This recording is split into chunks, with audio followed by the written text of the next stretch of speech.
The creaking floorboards followed Henry's weary steps as he crossed the room, his eyes lingering for a moment on the worn-out planks beneath his feet. Resting there was not just his father's secret, but the fragile hope of a future that seemed further away with each passing day. "Dad, I managed to negotiate another month," said Peter, his eldest son, holding an envelope stamped with the bank's red seal. At 22 years old, the young man already carried responsibilities that shouldn't have been his. But they made it clear this is the last time. Henry nodded, feeling the weight of those words adding to the invisible burden he had carried for 18 years. Ever since Edward, his father, had passed away, leaving him the farm and a promise that felt like a sentence. Wait 20 years, and only lift the floorboards when both your sons have graduated, one in agronomy, the other in law. Only then will the farm's future be secured.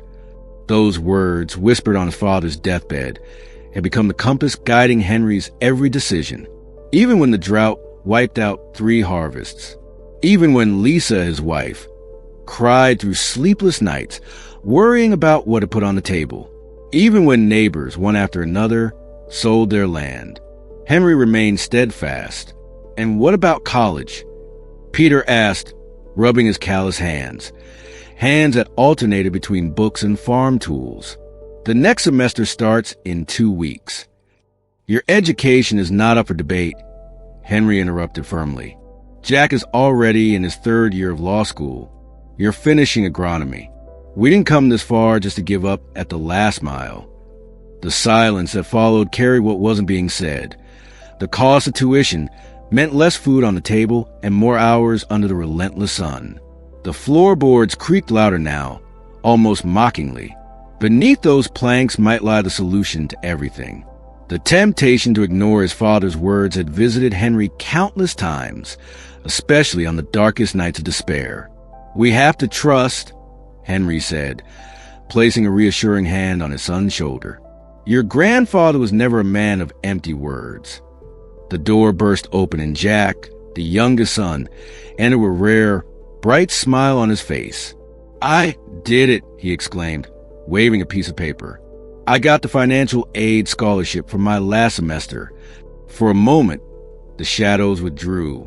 Lisa emerged from the bedroom, and the 4 of them gathered around to examine the document that represented a small miracle.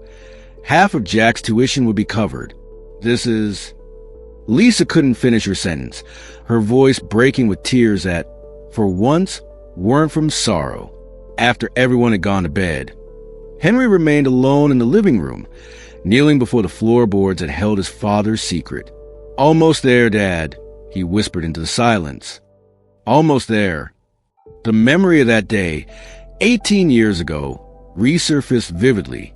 Edward, his breath weak, calling him closer. "My son, the land speaks to those who know how to listen. We've been here for 3 generations, and it has protected us through good and bad times." Henry remembered how his father had gripped his arm with surprising strength. There's something beneath the living room floor, something that can save everything. But money alone won't secure this land's future. Knowledge will. That's when he made Henry promise to wait 20 years, to ensure Peter studied agronomy and Jack studied law. Only then could the secret be revealed. "The land needs someone who understands it," Edward had said, "and the family will need someone who understands their rights. Your grandfather knew that. I know that. One day you'll understand too." Lisa found him sitting on the floor. "You still believe, don't you?" she asked softly, sitting beside him. "After everything we've been through?" "2 more years," Henry said, intertwining his fingers with hers. "Just 2 more years and we'll know." "We can endure 2 more years," Lisa agreed, resting her head on his shoulder. Outside, the moon illuminated the farm fields, which, despite everything, continued to endure. What they didn't realize was that every silent sacrifice was part of a greater plan, woven with the wisdom of generations to ensure that the land and its guardians remained united forever. O su amen hisu sem nuvens pelo decimo quinto dia consecutivo. Henry observava o horizonte de veranda, segurando uma zicra de café ralo entre suas mãos ásperas. A terra, antes fertili gene rosa, agora esse estendia resicata, isidena a sua frente. As planas de milho, que deveriam estar altas nesta época do ano, mal alcançavam seus joelhos, suas folhas amareladas emparando, por uma água que neoviria. Looks like Dixon sold his land, Lisa commented, joining him on the porch. She pointed toward the horizon, where men and machines were working on the neighboring property. The paper company bought everything. They say they're going to plant eucalyptus. Henry nodded silently. Dixon was the fourth neighbor that year to give up on the land, one after another. The farmers in the region had succumbed to the pressure, selling their properties for amounts that seemed generous to those who only saw numbers but could never compensate for generations of history and sacrifice. The bank manager stopped by yesterday, Lisa continued, her voice carefully controlled. He offered us twice what they gave Dixon. The look Henry gave his wife contained all the response she needed. There was no amount of money in the world that could buy what that land represented. The promise to his father, the future of his children, the legacy of their family. The morning was interrupted by the familiar roar of the school bus stopping on the dirt road. Jack stepped off, his backpack heavy with law books. At 19, the young man already displayed the seriousness that would one day define him as a lawyer. His eyes, however, couldn't hide the exhaustion of nights spent balancing university assignments and reading agricultural contracts that might help his father. Professor Wilson offered me an internship at the university's law office, Jack announced as he entered. It's paid. Not much, but it would help with books for next semester. The fleeting smile that lit up Henry's face contrasted with the shadows beneath his eyes. Your grandfather will be proud. Every step counts, son. For a moment, something that resembled hope settled over the small kitchen, but the sound of floorboards creaking under Jack's feet quickly dispelled that fragile feeling. The floor, always the floor, a constant reminder of what was hidden and how much farther they still had to go. That afternoon, Peter returned from university with dirt-stained hands and a peculiar glimmer in his eyes. At 23, his body already carried the strength and resilience needed for farm work. Dad, I need to show you something, he said, leading Henry to the small experimental plot behind the house, where he'd been applying the techniques he learned at school. There, amid the brown and desolate landscape, a small patch of vibrant green stood out. Peter knelt down, carefully pulling back the leaves to reveal healthy bean plants. It's a drought-resistant variety, he explained, his voice brimming with contained enthusiasm. Developed in the university lab. If it works on a larger scale, we could have a harvest even with little rain. Henry touched the green sprouts with reverence, as if touching a miracle. His heart swelled with an emotion so profound that he couldn't find words. He simply nodded, gripping his son's shoulder firmly. That night, as the family gathered around the table for a simple meal, thin soup and the last piece of bread for the week, Henry watched his sons. Jack was discussing an agrarian law case he was studying, while Peter explained how the planting technique he had tested could save water. There, within the worn walls of that farmhouse, amid growing debts and constant threats, something was flourishing that no drought could kill, the knowledge that Edward had envisioned as salvation. Later, when everyone was asleep, Henry sat alone on the floor of the living room. The temptation to tear up those boards had never been stronger. It would take just one tool, a few minutes of work, and maybe, just maybe, all their problems would be solved. His hand rested on the worn wood, feeling its irregularities, the years etched into every mark and crack. For a moment, his fingers instinctively searched for a gap, a place to pry up what was hidden. Not yet, he whispered to himself, pulling his hand away as if the wood burned. It's not time yet. His father's voice seemed to fill the silence of the night. The land needs someone who understands it, and the family will need someone who understands their rights. Enigmatic words that gained new meaning with each passing day as he watched his sons grow, not just in age, but in knowledge. A dry cough from the boys' room broke his thoughts. Peter had been sick for days, but he refused to miss classes. The money for doctors had long been redirected toward university tuition. Henry let out a heavy sigh and walked to the kitchen, preparing a tea from the herbs Lisa grew in the small garden.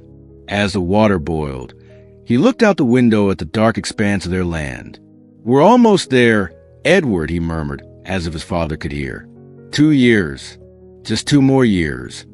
What Henry didn't know, as he carried the tea to his sick son, was that the real tests were yet to come, that the drought, the debts, and the temptations were only the beginning of a journey that would prove, beyond any doubt, that Edward's wisdom transcended generations.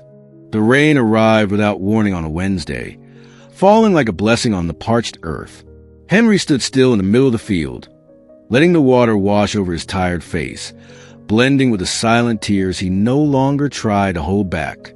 His soaked clothes weighed heavily on his shoulders, just like the invisible burden he'd been carrying for almost 19 years. "It's a start," Lisa whispered, approaching with an umbrella she didn't offer to her husband. She understood that moment.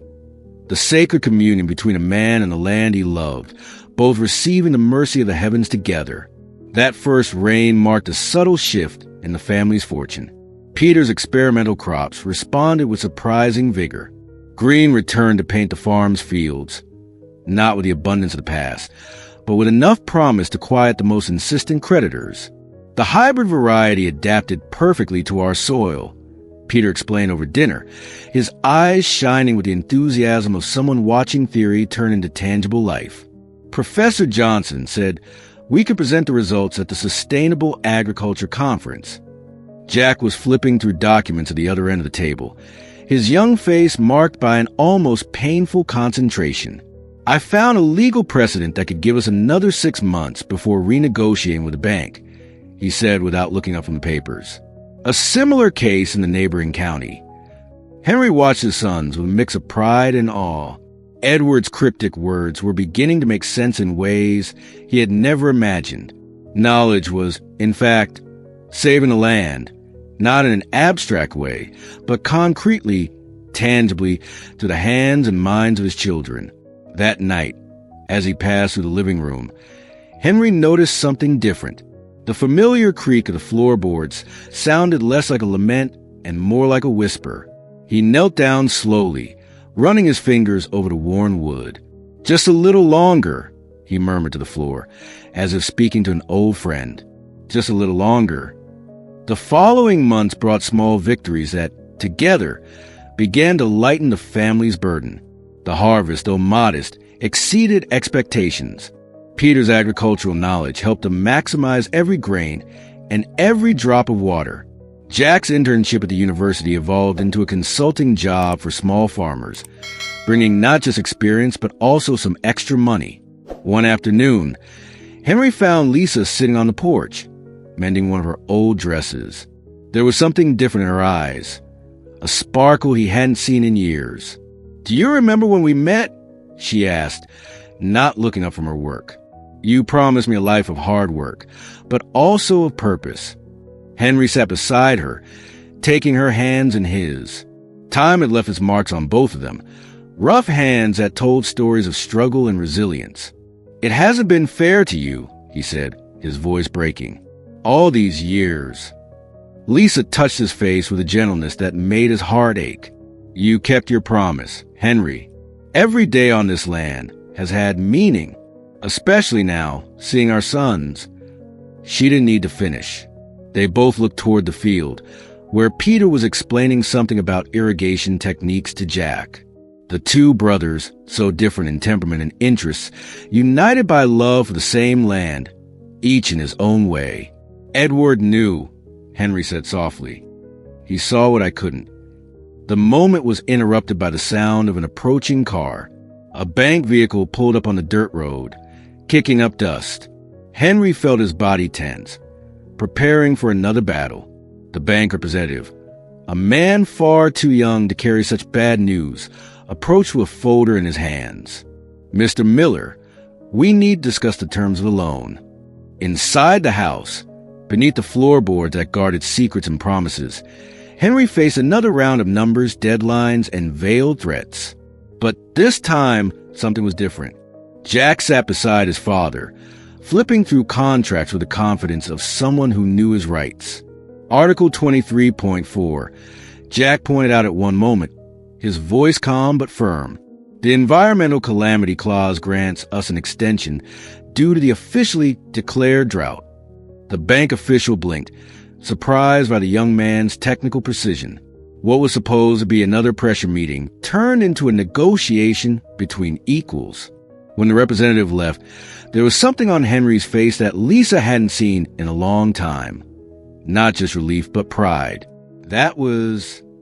Henry began, looking at Jack with new eyes. Just the beginning, his son replied with a slight smile. I still have a lot to learn, but... Henry pulled Jack into a tight hug, his words stuck in his throat. In that embrace was everything he couldn't say. The gratitude, the pride, the late realization that Edward's promise was not a burden, but a gift. When Jack stepped away to return to his studies, Henry remained motionless in the center of the room. Beneath his feet, the floor seemed to whisper secrets of generations. For the first time in almost 2 decades, the promise didn't feel like a chain. It shone like a beacon, guiding the way forward. Hunger had a peculiar way of manifesting itself.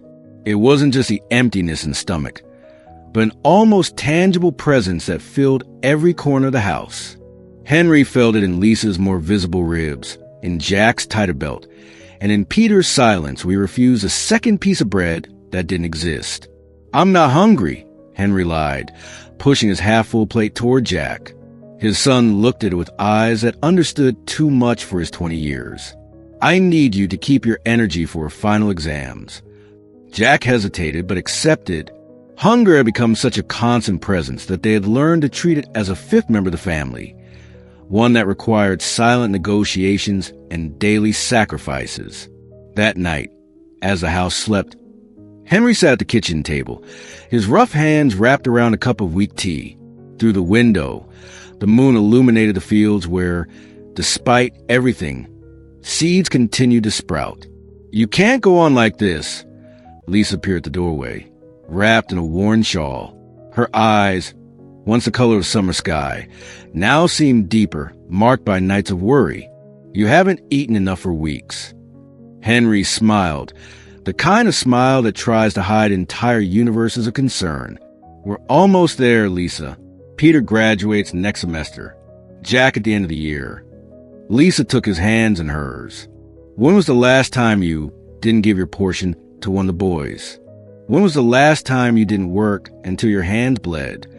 Her words broke something inside Henry. Years of restrained strength, of being the rock his family leaned on, melted under the gaze of the woman who knew every corner of his soul. I promised him, Lisa, he whispered, his voice breaking. We're so close now. The creak of the floor interrupted his confession. Peter was standing at the kitchen door, his young shoulders carrying a maturity forced by time. Dad, he said hesitantly, Professor Johnson offered me a paid internship at the agricultural lab. I can work weekends and during breaks. The salary would help. Henry felt a lump in his throat. His son, who already worked on the farm after classes, who studied late into the night, was now offering yet another sacrifice.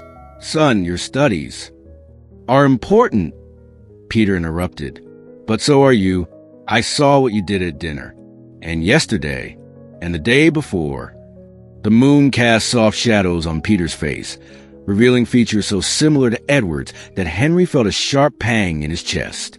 That same silent determination, that dignity that no poverty could strip away. It was Jack who joined them in the small kitchen. We're stronger when we work together, he said simply. We can keep the promise together, Dad. The following weeks brought a new routine. Peter divided his time between college, the laboratory, and the farm. Jack helped small farmers with legal matters. Lisa got a job at the local school, teaching sewing. Hunger was still present, but its weight was now shared among shoulders that grew stronger together. Henry reluctantly learned to accept help that he would have once considered unthinkable.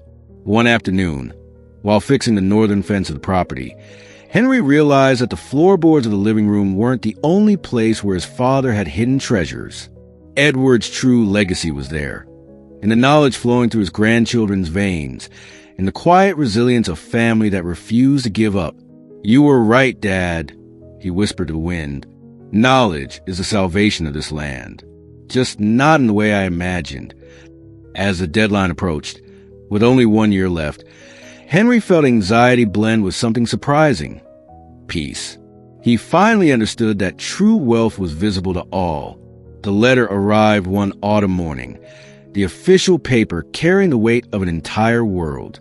Henry recognized the bank seal before even opening the envelope. His hands, marked by years of hard work, trembled slightly as his eyes scanned the words that threatened to destroy everything. Foreclosure notice. Final deadline. 60 days to vacate. The air left his lungs as if it had taken a physical blow. So many years of struggle, so many sacrifices, and now, when they were so close, Lisa found him sitting on the porch, his gaze lost in the fields that might soon no longer be theirs. No words were needed. She had known every expression of that beloved face for decades. In silence, she sat beside him and took the letter from his hands. 2 months, she murmured after reading it. Peter graduates in 3 weeks. Jack in 5 months. It was so cruel, so unfair. They had come so close only to see everything crumble now. Henry felt a tightness in his chest that had nothing to do with hunger or exhaustion. It was the raw pain of watching a dream shatter before his eyes. "We fought so hard, Lisa," his voice faltered. 19 years keeping the promise. And now, for the first time in all those years, Henry allowed himself to break. It wasn't quiet tears, but sobs that shook his whole body, decades of contained strength finally finding release. Lisa embraced him, her own tears wetting her husband's gray hair.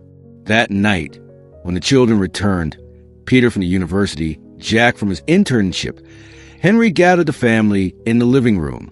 The floor creaked beneath their feet as always, but now the sound seemed mocking, a reminder of what they might never discover. "We need to talk," Henry began, his voice steadier than he felt inside. "The bank." He didn't need to continue. His children's eyes, now grown men, understood immediately. Jack took the letter, his trained gaze scanning every line in search and escape.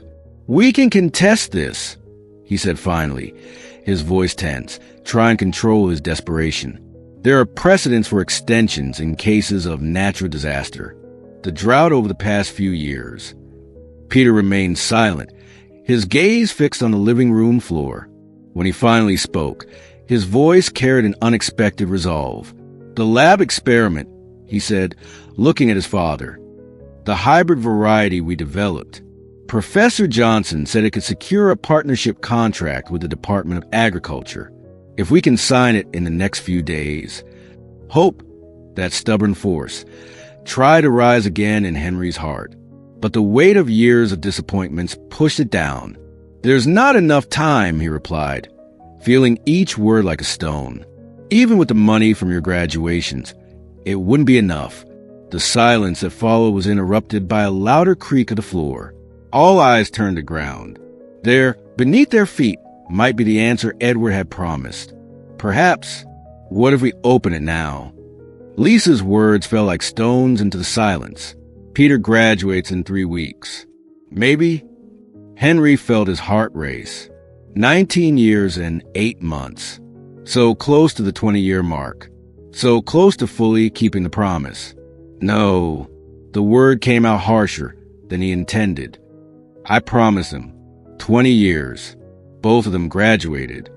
Jack stepped forward, kneeling before his father. "Dad, Grandpa wants to secure our future. What future will we have without the farm? What was his purpose if we lose everything now?" The question hung in the air like smoke. Henry felt the weight of 2 decades of unwavering faith confronting the unrelenting reality of the present. What had Edward really wanted? To preserve a promise at any cost, or to secure the family's future. That night, alone in the dark room, Henry knelt on the floorboards. His fingers traced the familiar cracks between the planks. Feeling each mark, each small depression he knew as well as the lines of his own hand. "What should I do, Dad?" he whispered into the silence. "Show me the way." In response, only the silence of the night and the occasional creak of the old wood. Henry closed his eyes, letting the memories come. Edward teaching him to plant the first field. Edward explaining how the land had its own wisdom.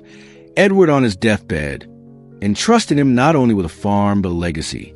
The land needs someone who understands it, and the family will need someone who understands their rights. For the first time, Henry noticed something in his father's words that he had never noticed before. Edward hadn't spoken about waiting 20 years as a test of strength or endurance. He had spoken about knowledge, about ensuring that his grandchildren had the tools to protect the land and the family. And now, that knowledge was there, alive and pulsing in his children. Peter, with his understanding of the land. Jack, with his ability to defend the family's rights.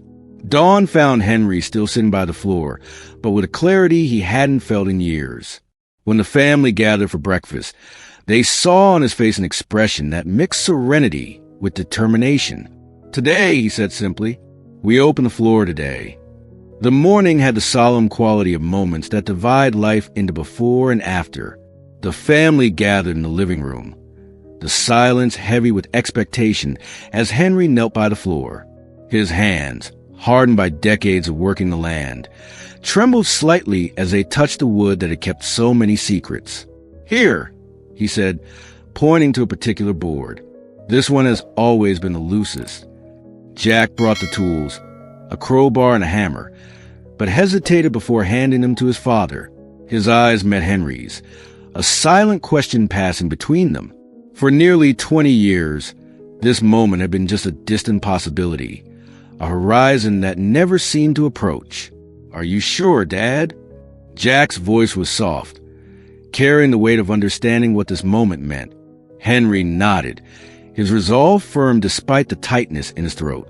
"Edward wanted to make sure you had the knowledge to protect our land." "You do. Time is just a detail now." Lisa squeezed Peter's hand, both watching as Henry inserted the crowbar between the floorboards. The protesting creak of the wood seemed amplified in the silence of the room. With a snap, the first plank came loose, revealing the darkness below. One by one, Henry removed 3 boards, forming a rectangular opening in the floor. The scent of soil and old wood rose, bringing back childhood memories of Edward teaching him to trust what the earth could hold. "There's something there," Peter whispered, pointing to a metallic object partially buried in the dark soil. Henry took a deep breath before reaching into the space. His fingers touched cold metal, a box, small but heavy. With reverence, he pulled it into the light, placing it on the wooden floor between them. The box was simple, made of metal darkened by time, locked with a small padlock. Jack rummaged through Henry's belongings and found the key his grandfather had left, the one Henry had carried on his keyring for almost 20 years without ever using. The key turned with a soft click, as if time had not touched its mechanism. Henry slowly lifted the lid, his heart hammering against his ribs. Inside, there was no imagined treasure of gold coins, but something equally valuable. Carefully folded documents, a small bank ledger, and an envelope sealed with Henry's name in Edward's unmistakable handwriting. With trembling fingers, Henry opened the envelope first. The letter was short, the words simple, but they carried the weight of generations of wisdom. "My son, if you're reading this, it means you kept your promise. The boys are graduated, one understands the land, the other the rights that protect it. The true treasure of this family has always been our ability to wait for the right time to harvest. What you find here is more than money. It's the fruit of patience. For 3 generations, our family has saved not just seeds for planting, but also for difficult times. Your grandfather started this reserve. I increased it. Now it belongs to you and the boys, not just to save the land, but to make it flourish with the knowledge they bring. You understand now, don't you? The richest soil is the one nurtured with sacrifice and wisdom. Your father, who loves you, Edward, Lisa covered her mouth with her hands, silent tears streaming down her face. Peter and Jack remained motionless, as if afraid any movement might break the magic of the moment. With steady hands, Henry opened the bank ledger. The numbers printed on it made him catch his breath. The amount, savings accumulated over 3 generations, carefully invested, was enough not only to save the farm, but to transform it. "There's more," Jack murmured, pointing to the other documents.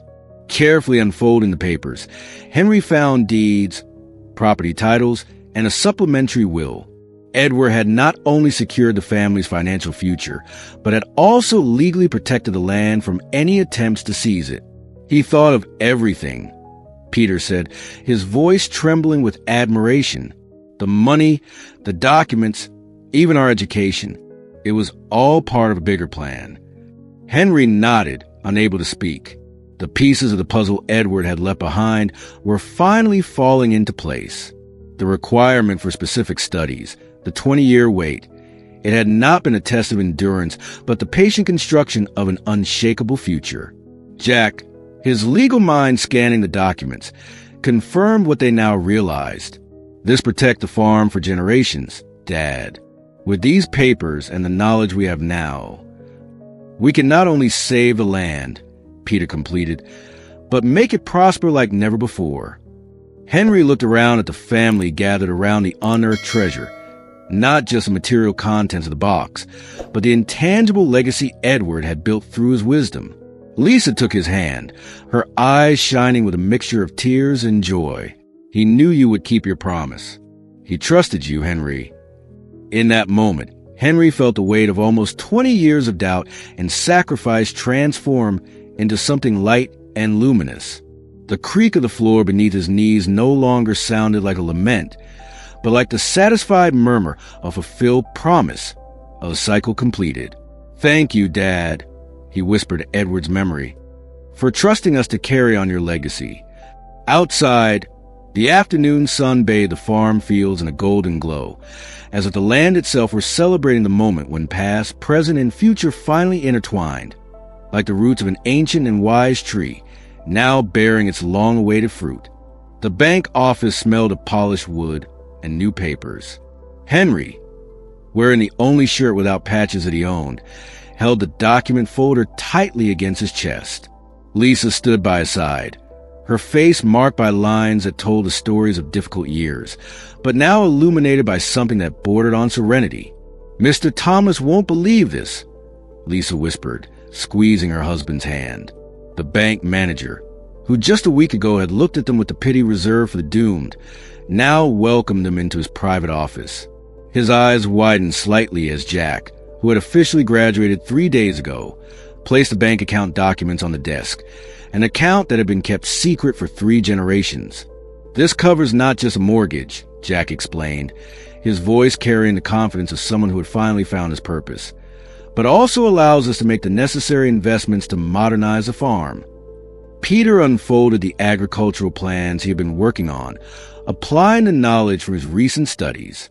Drought-resistant hybrid crops, efficient irrigation systems. We're talking about tripling productivity within the next 5 years. The manager glanced between the papers and the family, struggling to reconcile the image of the nearly bankrupt farmers he had known with the confident landowners sitting before him now. "You had this all this time?" he asked, unable to mask his surprise. Henry allowed himself a small smile. He thought of all the nights he had walked across those creaking floorboards, all the times hunger had gnawed at them while the secret remained buried, bound by a promise. "Some seeds need time to sprout properly," he replied, exchanging a knowing glance with Lisa. "My father understood that, and now so do we." As they left the bank, the invisible weight of nearly 2 decades of sacrifice had shifted into something else. Not lightness, because what they carried now was just as significant, but purpose. They had not only saved the farm, they had been given the chance to transform into everything their ancestors had dreamed of. The ride home was quiet, each family member lost in their own thoughts. The familiar landscape seemed different now. It was no longer a battlefield where they fought for survival, but a space of possibilities. at the entrance to the property. Henry asked Peter to stop the truck. He stepped out and walked a few steps down the dirt path, kneeling to scoop up a handful of soil. The earth was the same, still dry, still challenging, but his perspective of it had completely changed. "What are you doing, Dad?" Peter asked, stepping beside him. Henry let the soil trickle slowly through his fingers. "Saying thank you," he answered simply. That night, the family gathered in the living room, around the now-repaired floor. Lisa had prepared a special dinner. Nothing extravagant, as simplicity had become part of who they were. But there was fresh bread and meat, a luxury they hadn't allowed themselves in months. "A toast," Jack proposed, raising his glass.